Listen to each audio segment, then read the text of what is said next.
शादी तबो बानी कुंवार हो गईल शादी तबो बानी कुंवार पतर को सखी ए संवर को सखी अइले न जाड़ा में भतारे पतर को सखी अइले न जाड़ा में भतारे संवर को सखी अइले न जाड़ा में भतारे पतर को सखी अइले न जाड़ा में भतार।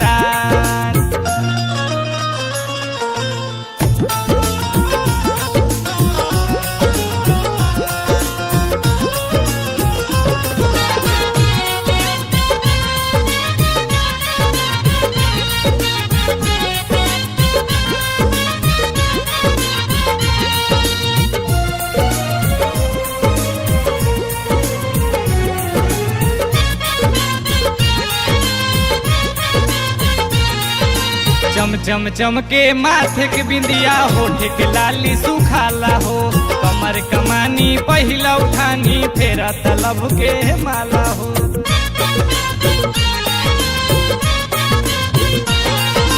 चम चम चम के माथे के बिंदिया होठ के लाली सुखाला हो कमर कमानी पहिला उठानी फेरा तलब के माला हो जाई बासी हमार चोल के कसार हो जाई बासी हमार चोल के कसार ये पत्थर को सखी ये सांवर को सखी अइले न जाड़ा में भतारे पत्थर को सखी अइले न जाड़ा में भतार।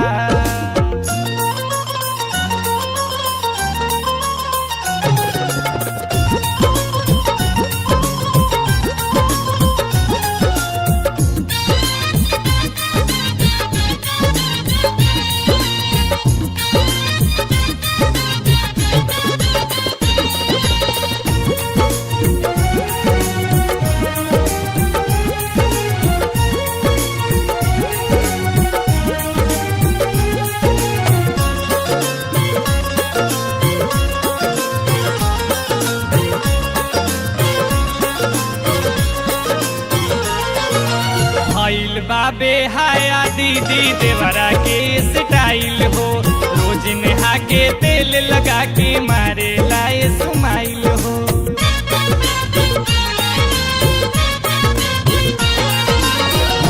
बाबे हाया दीदी देवरा के स्टाइल हो रोज नहा के तेल लगा के मारे लाए स्माइल हो। कहिला लगा दो भौजी कौनो जोगाड़ हो कहला लगा दो भौजी कवनो जोगाड़े पतर को सखी ये सांवर को सखी अइले न जाड़ा में भतारे पतर को सखी अइले न जाड़ा में भतार।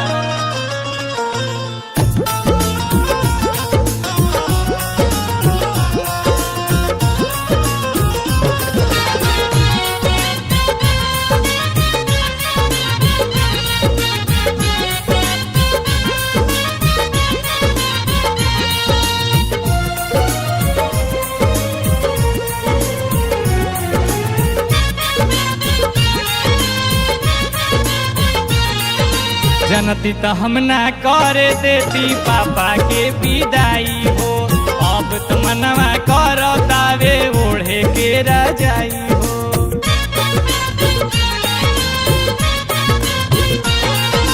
जनती तो हम ना करे देती पापा के विदाई हो अब तो मनवा करो तावे ओढ़े के रजाई हो।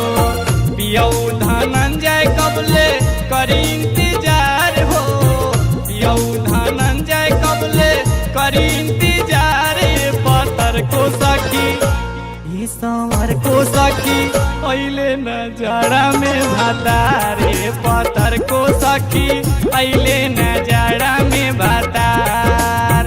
हो गईल शादी तबो बानी कुंवार हो गईल शादी तबो बानी कुंवार पतर को सखी ए सांवर को सखी अइले न जाड़ा में भतारे पतर को सखी अइले न जाड़ा में भतारे पतर को सखी कैले ना जाड़ा में भाता